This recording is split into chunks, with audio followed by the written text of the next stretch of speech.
Welcome to the Housing Market Podcast.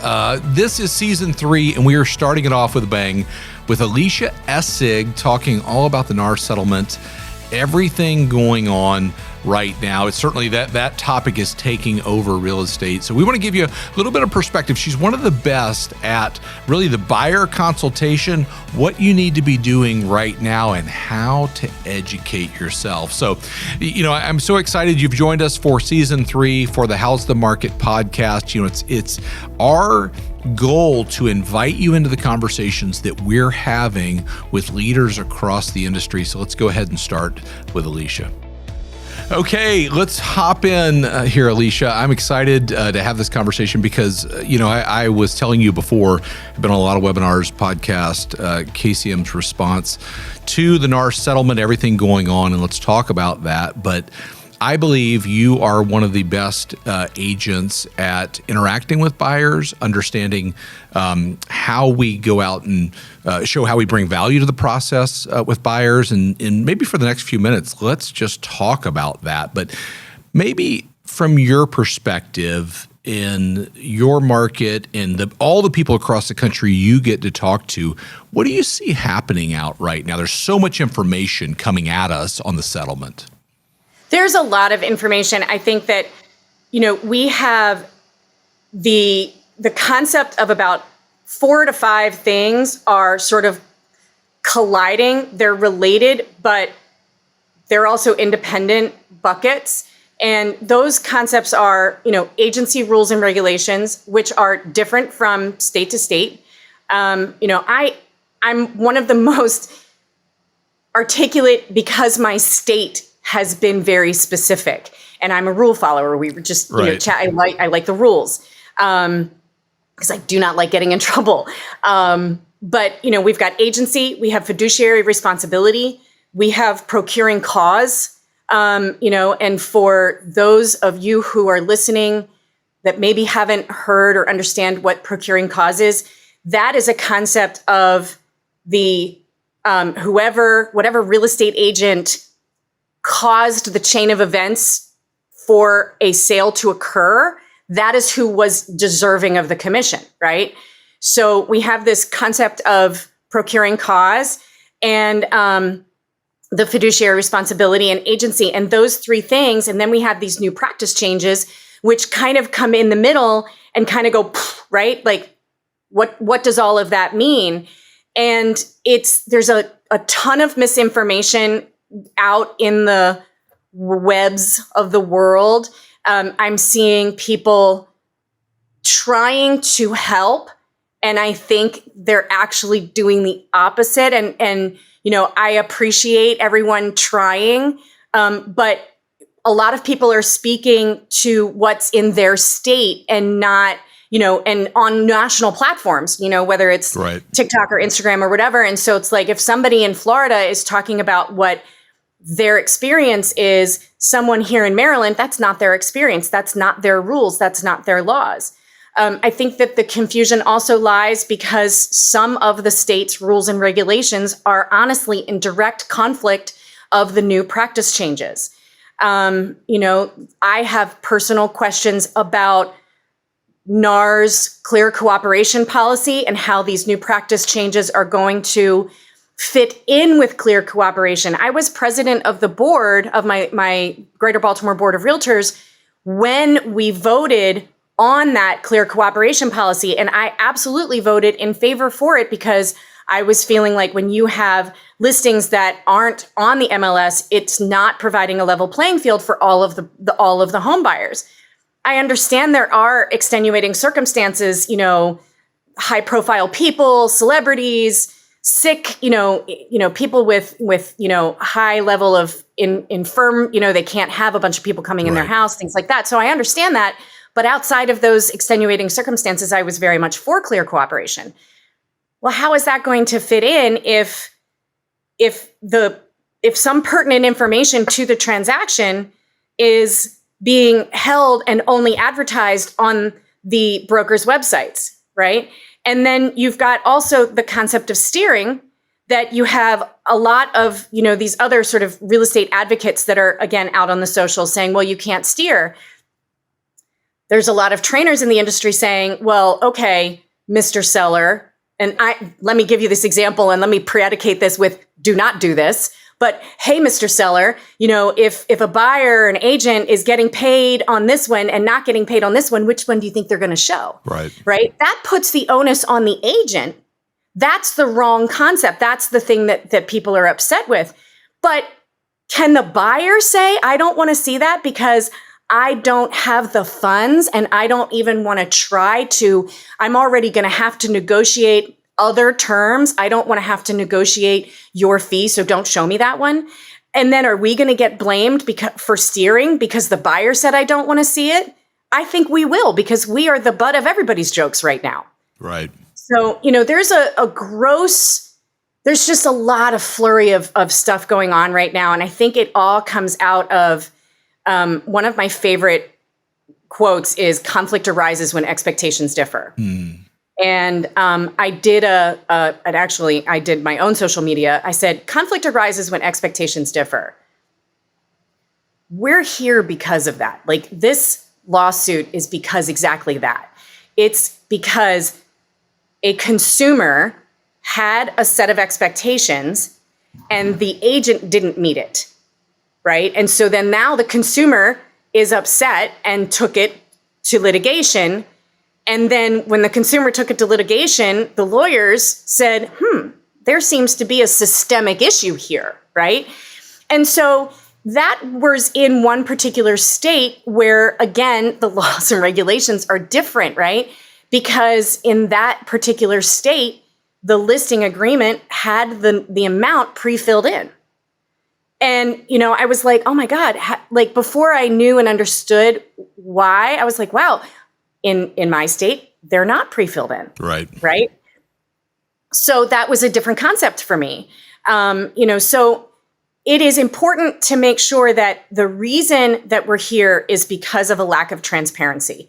Sometimes intentional, sometimes unintentional, right? So, for example, when I say intentional, it's because real estate agents rode the wave of the assumption that their fee was already taken care of. Okay.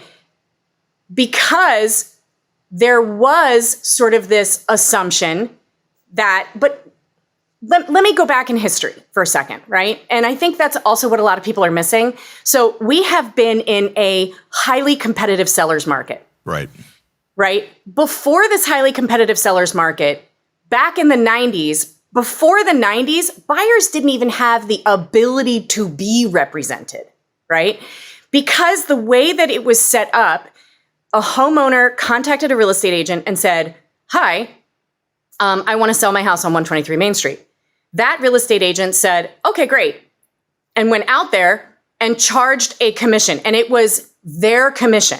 So David Childers says, Alyssia, I want you to sell my house. I say, great. I say, David, this is my fee. You say, fine. I say, hey, by the way, I'm going to share that fee with whoever brings the buyer's agent. You say, that's fine. And in fact, in a different market, when it took 30, 60, 90 a year to sell a home, the incentive for a buyer's agent was absolutely there. In fact, I remember back in the days when I first got into the business, when it was a much more balanced market, probably more of a buyer's market than a seller's market, when, not only did homeowners agree to pay that larger fee where the listing broker then shared their commission with the buyer's agent, but they'd offer a bonus on top of it. They would say, $10,000 bonus for a ratified contract by such and such a date. Right. I remember that. Right? Yeah. Sellers were clamoring because it wasn't just one house on the market. There were 20 houses on the market. And so how did they make their house stand out? They would say, hey, let me throw a little carrot out there and see if we can incentivize a buyer's agent if they're going to make more money to come and show my house. Well, in the 90s, the lawmakers realized that buyers weren't being fiduciary represented. So if you remember, I said we have a few different concepts that are at play here. So the lawmakers said the buyers should be able to hire their own real estate to have that representation. Now, in the state of Maryland, where I'm from, it's pretty clear And this is also part of the complication is like, David, if you say to me, Alyssia, I want you to help me sell my house, right? You're not my client. You're my broker's client. Okay. So the broker is the one who represents the clients. The agents are technically designated, right? Now, we all know that that's not how it practices in practicality, right? Because you've called me, you don't know who my broker is. You're never going to see my broker unless there's a problem that I can't handle for whatever the reason. And that's why there is broker supervision. So back to the explanation. Now, the lawmaker said buyers should be able to hire a real estate agent to assist them in negotiating, identifying the properties. Now, again, in the 90s, this was just at the tip at the beginning of the internet, right? So the MLS, the identifying of properties was a much bigger part of a buyer's agent's role. Right. Has the internet changed that? Absolutely. There's no doubt. That doesn't mean that when I work with a client and, when I teach the process that I teach, that I'm like, hey, do your job, which is helping people find a property. Don't rest on the laurels of them looking in Zillow and whatever the other big, the big aggregate portals. But that is part of the buyer's agent's job. And that was part of that fiduciary responsibility. However, when they created buyer agency, they created a problem because remember, you're not my client, you're the broker's client. So if you're the broker's client and then the buyers are the broker's client, how can the broker represent buyers and sellers in the same transaction? So they said, okay, well, we're going to create something called dual agency, and the broker can act as the dual agent, and then the two agents can represent their clients as stated. Again, we don't ever see the broker. But it still needed to be disclosed in case of. Now, I know this is where, in dual agency, this is where things get really complicated and vary from state to state. Right. And let's say that as a caveat. There's a lot of misinformation out there, but people need to make sure that they understand in their locality, in their state, what they need to be doing. Just say that as a caveat. So it's like step number one, like if you're listening to this and you're kind of going, oh my God, where do I get started? I think the first thing you need to do is go straight to a agency class for your state. Like run, don't walk, don't collect $200. Like get yourself an agency class immediately because you really need to understand what the agency rules and regulations are in your state. I'm licensed in 2 states. They're very different, right? Pennsylvania and Maryland are different, and I have to understand how they're different. I think even, again, with these practice changes, many states, maybe even mine, will also change their agency regulations. So that is something to be on the lookout for, whether you work with your broker to have an agency class in your brokerage, whether you go to your local board, your state board, whatever it is, run, don't walk, get yourself into an agency class because that is at the core of this lawsuit because the seller in this case, this Missouri case, felt like, why am I paying for an agent who does not represent me? Why am I doing that? And I think that one of the places that I am seeing a lot of misinformation coming out is surrounding open houses. And so I think even David, on the podcast we did in the summer with Jack Miller, I had said that I think open houses are going to skyrocket. And I still believe that because I will stand firm in my belief that open houses are going to be a way for home buyers to now, scope out agent opportunities like, hey, I want to go, meet a few agents, see who I like. Because when they realize if they are on the national portals, they can't just click, show me this home anymore. Because that process has changed. The way they're going to be able to explore and experiment both houses, housing styles, neighborhoods, and agents is going to be open houses. Yeah. So that's super important. And no, you do not need to sign a buyer broker agreement before attending an open house. And I can't say that loud enough. Yeah. And that's what a lot of the misinformation is happening. Right. So let's kind of take a step back and say, hey, there's so much information out there, a lot of misinformation, and almost an overload of information. Even if it's the right information, there's just so much of it right now in our business. So let's kind of agree to that. You laid it out well. The best thing somebody can do right now is get into an agency class, understand the laws, understand what this means to you, and make the right decisions and moves. Let's talk for a minute about creating value and interacting with a buyer right now. And I'm interested, you have such a good perspective on this. We did the Tom Ferry webinar, whatever it was, when we were recording this, it was a week or two ago. And I thought it was going to break the real estate internet. I mean, I think there were 15,000 people that joined in a second on that. But somebody that's in your database, how are you educating them right now? And then somebody that's not. Talk about the words that you're using and how you're educating based on this, based on people that are like, what just happened? So, it's interesting. I just had lunch with my girlfriends, right? Like my girl squad. Yeah. And I said, hey guys, they all know I've been selling real estate for 26 years. So I don't ever really talk much about it with them. They'll call me and be like, hey, do you have a question? Whatever. But I was like, I need the collective here. Like, I have to have this conversation. And so I said, what have you guys been hearing? And this was 5 ladies all around my age. I'm 50, and they're not, in their own little bubbles. And they were like, yeah, I'm not really, I don't know. Yeah, right. I mean, I've seen a couple things, but, and so I bring that up because, those who are watching and listening that are real estate professionals, we see a ton of it in our social feeds and stuff because that's our business. Right. But I kind of want to calm everybody down. If you're not in this business, you haven't really paid attention to it. So, I mean, these were women from all different walks of life, different states, you name it. So they were like, I have no idea what's going on. But I've seen some of your posts and I'm confused, which also made me realize that we are not being clear to the general public. Yeah. So, to answer your question, how would I approach it with my sphere, someone in my database, whether it's a past client? I highly recommend this as a one-to-one. Now, I did it 1-to-5 because I was in a little brunch. Right. But the first thing is ask them what they've heard and or what they know so that you can then address the questions, right? We don't always have to get into the details, right? Ultimately, it's when you're talking to your clients or your past clients, and we'll get to a new client, right? Somebody I don't know in a second.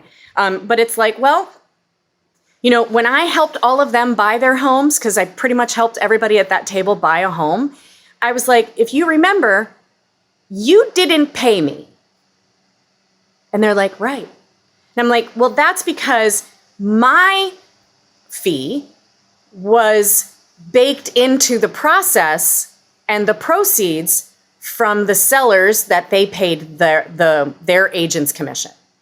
And so ultimately, we have to be clear about that and remind people, because I think a lot of people have forgotten that when they bought their homes, they likely did not pay out of their pocket for their agent. Now, people are spinning it in a whole lot of different ways. They're saying, well, the buyer did pay it in their mortgage and there's right. Blah, blah, blah. But at the end of the day, they did not have to out of pocket in addition to, right? So when I have been explaining this to everyone, I'm like, listen, the reason that it was that way is because the buyers tend to shoulder most of the costs in a real estate transaction to begin with. And that's not going to change now. So the buyer's already shouldering their earnest money deposit, all the inspection fees, the mortgage fees, the title fees, the down payment, all of those fees that can, if you're paying let's say you're paying a 10% down payment, without a broker fee, you're looking at sometimes another 5% in fees. In the state of Maryland alone, a home buyer has to pay taxes 3 times right? You have to pay your escrow taxes. You have to reimburse the seller for taxes already paid, because in our state, taxes are paid in advance. And then you have to pay the quote unquote sales tax on the transaction, which is split between the buyer and the seller here. And that's also different from state to state. So it's also even more important when you're working with anyone and you're having this conversation to explain, okay, you've got your down payment, then you have your closing costs, and now part of your closing costs are going to be my fee. And whatever that is, the agents will have to start doing, what we call buyer net sheets. We're very used to doing seller net sheets. Right. But as part of a new process, buyer net sheets right up front. This is what this looks like. You've heard me say this on numerous webinars. Let's do a little math. Right. It's important for agents to be able to do a little bit of math fairly quickly. So, and when you can do that, that also is going to start demonstrating your value. So you said, how do you demonstrate value? It's your knowledge. So people have buyer's guides. Sorry about my brokerage, right? People have have buyer guides, right? So, I have this beautiful buyer guide that I've had, right? But, and then it's got a step-by-step process. And, I include that when I do the buyer consultation, which is what I'm known for, right? And so do I rest my laurels on this? No, right? This is not what demonstrates my value. This is just honestly a summary of the buyer consultation appointment that I have been now teaching for the last 4 or 5 years. On a national scale, I've been teaching this process for 15 years, ever since I've been into leadership back in 2007. And people literally looked at me like I had 5 heads when I was like, well, why don't you sit down with your buyer first? Save you a lot of time. Why would I do that? Right. It's so funny. Most real estate agents know what's happening. Good agents understand what's happening. But great agents, they can explain what's happening. At Keeping Current Matters, we help real estate agents become experts. With market insights and marketing tools, you'll not only stand out, you'll thrive in any market. Keeping Current Matters. Be the expert. So you're sitting down with somebody and you're saying, hey, here's the reality of the transaction, doing the math. And then when do you get into the part, you've said it so well, about earning the right to represent you as a buyer? Sure. So I actually say that at the very beginning, because I like to honor the fact that home buyers have a choice, right? So let's go back to open houses, if we can get granular for a second. Okay. So, and again, open houses are that place where I think that we're going to be able to meet more prospective clients. Open houses are designed to create exposure for the home you're trying to sell. That's what they're designed to do. That is their purpose. If by chance you happen to meet an unrepresented buyer, then that's great. And that is your time to try and say, hey, look at me. I would love to work with you. Right. And the way I say that is, I'd love to apply for the job of being your realtor. It honors that choice, right? It says, I know you've got a lot of choices out there. Do you say that now? Oh my God, I say it all the time. What do people say when you say that? They'll go, oh, okay. Now, sometimes I don't always give them a chance to answer.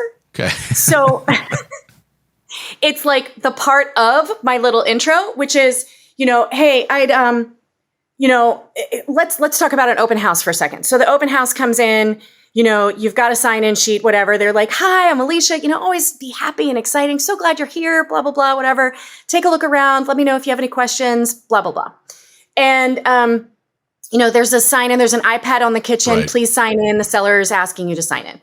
So I back off, right? So agents who are like, on the person, it can be offensive, and they're going to stiff arm you. They're not even going to want to talk. So you have to let them know that you're fun to work with, and you only have like 8 seconds to make that first impression. So, let them go. They're there to see the house. Let them see the house.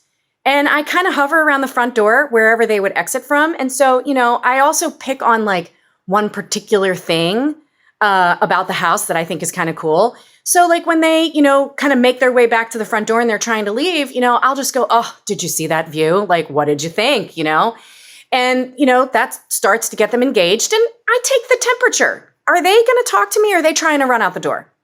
I never want to hold people's feet to the fire because if you don't want anything to do with me, I probably don't want anything to do with you either. Right.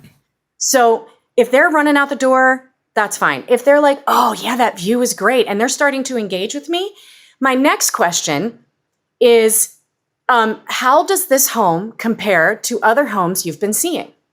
Now, this is a very specific curated question. And what it is designed to do, it is designed to force the prospect, the home buyer, to basically tell you how long they've been looking for a home. And so they're going to say one of two things. They're going to be in two camps. They're going to be in the camp of, well, the house down the street didn't have the first floor master bedroom, or I didn't like the yard, or blah, blah, blah, right? You immediately know this person's been looking for a while, right? Or they're like, we really haven't looked at that many houses. This is actually one of the first open houses we've been to. You're just gathering intel by that question, right? No matter what their answer is, the next question is, oh, that's great. Do you have anybody helping you through this process? Now, you can pretty much assume that the one who knows about all the inventory is like, oh yeah, I'm working with David Childers, right? And then, I always honor those relationships. And I'm like, oh, you're in great hands with David. He's great. He's awesome. I'll follow up with him and see how you liked the house. The other camp is, well, we just got started, so we haven't really talked to anybody. Bing, ding, ding, ding. Now we've got a live one, right? And that's when I go, well, I'd love to apply for the job of being your realtor. How we best serve our clients is that we sit down with you and meet with you for a full consultation. Everything about the process, what you're looking for, how you're going to pay for it. And then we get on the computer and we look at the available inventory. We create a custom strategy that fits with your financing budget and timeline. And then we put that in play. How does that sound? So like I said, you're like, what do they say? Sure. And I'm like, I don't really give them a chance to answer. But you set that up to say, I want to earn the right to do business with you, to represent you through this process. Correct. Yeah. And so when I say, how does that sound? And, many of you listening here might go, well, that sounds great. Yeah. And most people, I have never in 26 years had someone go, that sounds terrible. Right. Right. They're always going to say, well, that sounds great. And so when they say that sounds great, it's like, oh, great. And then I legitimately just pull my phone out and go, well, it takes about 90 minutes. I have time this Tuesday at 6. And they'll go, oh, this is when they start to give you some objections. Whoa. And it's like, I'm not looking till 2025. That's okay. But you're out looking at houses now. So what happens if you find the house that you love? Are you ready? That's all I'm trying to do. I'm not asking you to marry me. I'm just asking to sit down. It's a great opportunity for us to get to know each other and see if we are a good fit, and then also walk you through the process. Yeah. And then they go, oh, okay. So then I go back to trying to schedule the appointment. So then they may still resist. And their next way of resisting is, well, my partner, spouse, well, I don't know my schedule, like whatever. Right. And I go, well, listen, I'm sure you work Monday through Friday, you need an, evening appointment. Well, my evenings fill up quickly. I have Wednesday evening. I can pencil you in if that works. And then I go, did you give me your correct information on the sign-in sheet? Right. Any opportunity I can use to lighten the mood and make people chuckle, it helps kind of confirm like, okay, I'm not a salesperson. I'm here to serve. I'm not here to sell. Right. And I think that that's also something that we all collectively in this industry need to constantly remind people. I hear a lot of chatter everywhere going, about value proposition, right? Right. And, certainly today, creating value, right? Creating value. Right. And a lot of people are, chatting about, again, some sort of pretty thing. And, if I can get a message across, the star of the show is you, the agent, not your presentation, not your pretty document, your pretty flyer, right? Like that can support, but where your value lies is in your experience. And when your experience and your knowledge, right? So knowing what inventory is out there, knowing what buyers and sellers want or don't want, having all of that knowledge that is baked into, I'm a little real estate computer. I can spit out statistics. That's why KCM is so instrumental in my business, because you guys put out incredibly knowledgeable data that makes me look good and I don't have to go digging for it, right? And so I can say, I think you guys just had a chart out on building starts, mm-hmm. right? Because people, again, think that the sky is falling. And I'm like, you don't understand. We are in such an incredible inventory shortage. And then when I use your statistics, that's my knowledge right there, right? My knowledge I've gained by, utilizing your tools and every other tools that are out there, so that then the consumer's like, oh, she knows her shit. Yeah, right. I mean, yeah. And that's, I literally just had a seller tell me the other night, they interviewed 4 agents.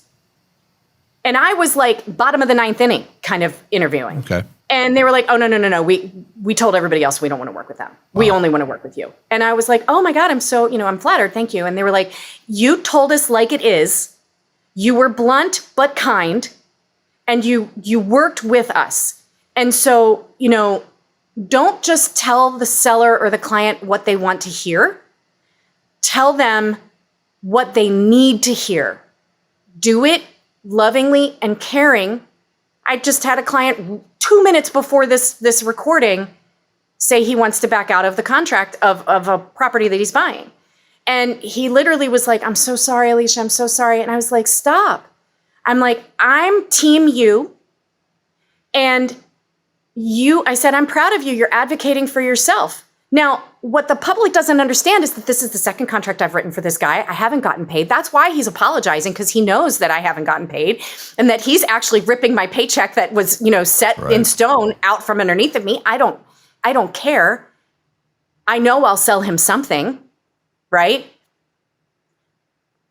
But when you prove that you are on their side, it's sort of the Chris Voss mentality, that FBI negotiator.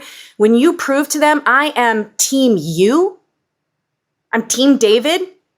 I'm not team Alyssia. It doesn't matter about my paycheck, right? I'll get paid when I get paid. And I think that's what's missing from this settlement, is that they don't understand a lot of what goes on in the background. And so when they're like, oh, it's a flat fee, or, I want it hourly, or I want it this way or that way, they don't understand all of what goes back into the psychology. They're not just paying for my time. They're paying for my 26 years of knowledge, experience, mistakes. They're paying for all of my mistakes, right? Why would somebody want to pay for my mistakes? Because my mistakes are where I've grown and where I've learned the most. Yeah. Yeah. That's powerful. What do you, in somebody that's sitting there listening to this right now, as we sort of, wrap up in the next few minutes, when this podcast is out, it's here at the end of April, beginning of May, this comes, to fruition. If it tracks in July, what's the best thing to be doing right now? Implementing a buyer consultation immediately. So on the buyer side, making sure that if you are an agent who has been taught, conditioned, assumed that, you just go out and show houses, without any kind of consultation, please, I beg of you, learn how to sit down and do a proper buyer consultation. Not only is it imperative right now for this lawsuit, but it will save you so much time. Right. The process that I've been teaching, and I'll just highlight the 3 parts. So the 3-part process is, the first section is reviewing agency and explaining all of the pieces to it and how we get paid. And now you're going to have to then at that moment say, and this is my fee, and this is the document that allows me to work for you, advocate for you, negotiate for you. And then this is your now responsibility added to your closing costs. The second section is the discovery section, where you are talking about their needs, their wants, their budget, et cetera, et cetera. The third section is where you put it all together. You stick it into, the MLS or whatever platform you're using, and you review the available properties together. This solidifies, that relationship, that you understand what the consumer wants. Again, another complaint from consumers is, the agent only showed me houses that they wanted to show me. I can't tell you how many times somebody's like, oh, do you like this house? And deep down inside, I'm like, this is the ugliest thing I've ever seen in my life. And I'm like, well, it's interesting, but I don't have to like it. This is all about you. What do you think? And so making sure that you are keeping yourself neutral, but you are advising and filling your brain with as much real estate knowledge as humanly possible, because that is what makes your value, is your knowledge and experience.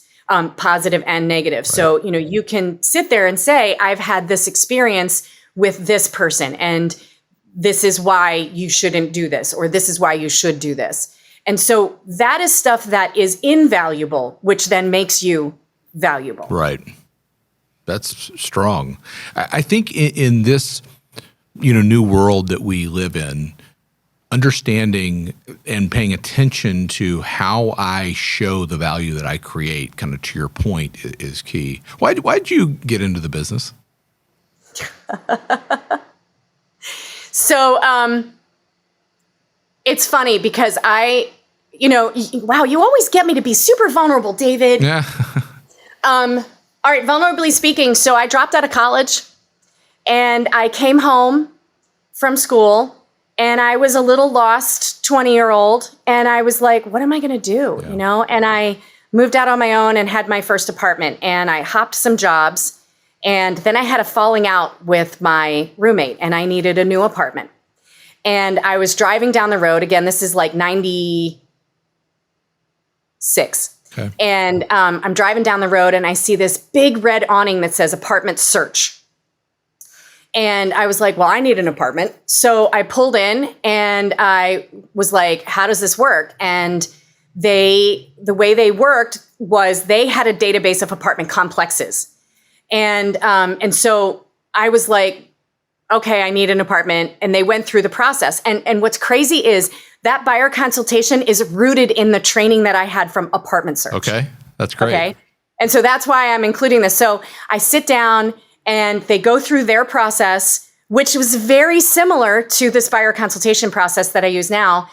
And when I got up, I walked away with, 3 different apartment communities that fit my needs. And then I was like, well, I really like this energy. I loved the concept of helping people find a home. Right. So then I was like, I want a job here. Okay. You told them that? I browbeat them to hire me. Okay. And so they hired me. The training was called the Cycle of Service. It was this 8.5 by 14 piece of paper with this red circle. And I so wish I could get my hands on it because it's so good. And so it was talking about bring the customer into the office, sit them down, do a consultation, show the properties on the computer. Right. These were apartment complexes, and then, connect them with the leasing agents and send them on their way. And then you would get paid if they rented at one of the apartment complexes. Now, the internet showed up on the scene and kind of killed that model a little bit. And so I had now been there 2 years. It's now 1998. And I was like, I love this idea of helping people find homes. I've always loved my city. As much of a bad rap as it's gotten, I love my city.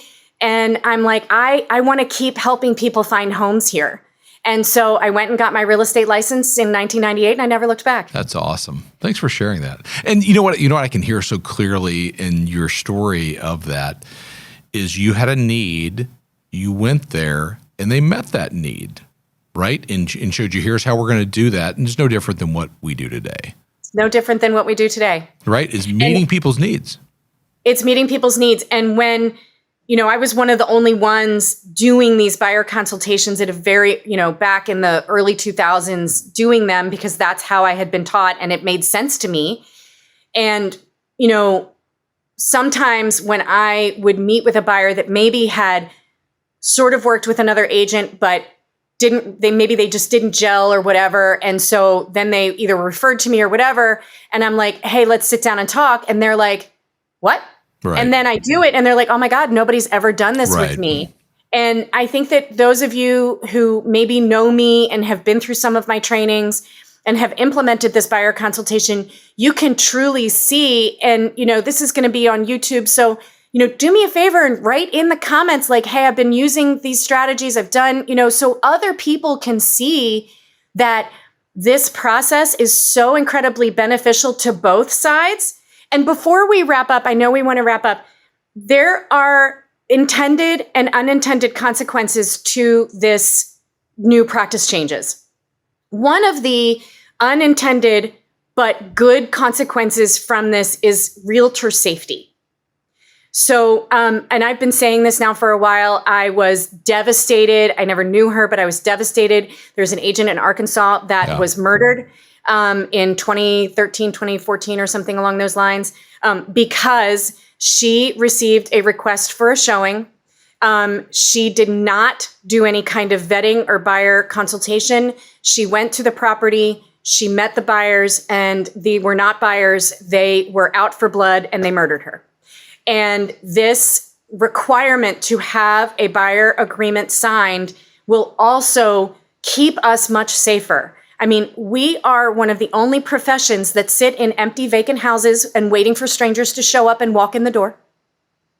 And we meet strangers at vacant houses many times at night or in the dark. And part of the reason why I also implemented that is because I'm not going to just meet a stranger, and it weeds out the buyers who aren't serious. Right.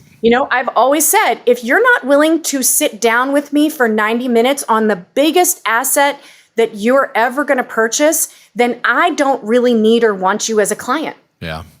It's a good point. It's a really good point. So, yeah. Thank you for sharing all of this, and thank you. Thanks for having me. You're an advocate for how to do things, and certainly on the buyer side. Not saying not that on the listing side, because you certainly are, but what we're talking about today, the buy side of sitting down and doing it right, creating a consultation, right? In not only creating value, but creating an experience for the people that you're working with. Because we were talking before we started recording. I know you're going to hand somebody keys this afternoon for a purchase. I'm passionate about this business. I love this business. I'm passionate about helping people find their homes, and I'm passionate about this business as a career and a way of life and how you earn a living. And there's no greater feeling than handing somebody the keys to their new home. Yeah. There's no greater feeling than having that homeowner take their check from the equity that they built. Yeah.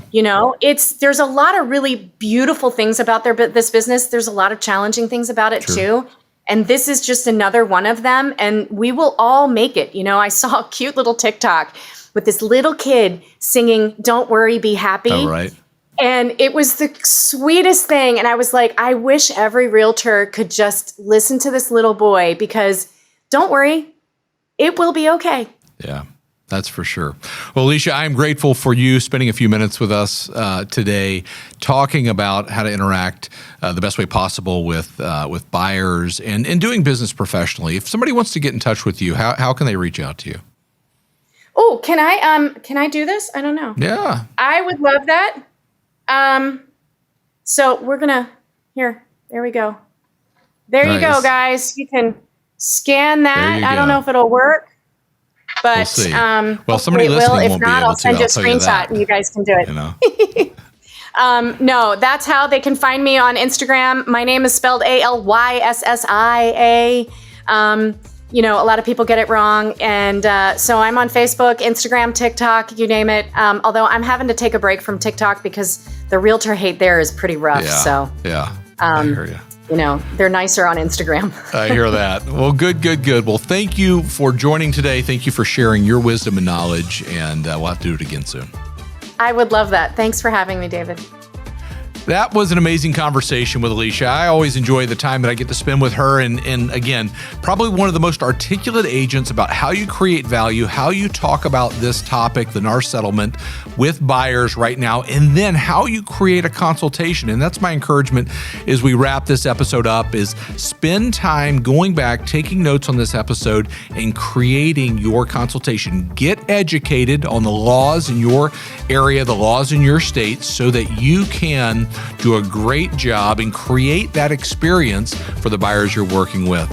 As always, I'm grateful for you joining the Housing Market Podcast. We want this to be, everything that you need to get involved in the conversation of what's happening in real estate. So we'll be back again next week, but thank you for joining.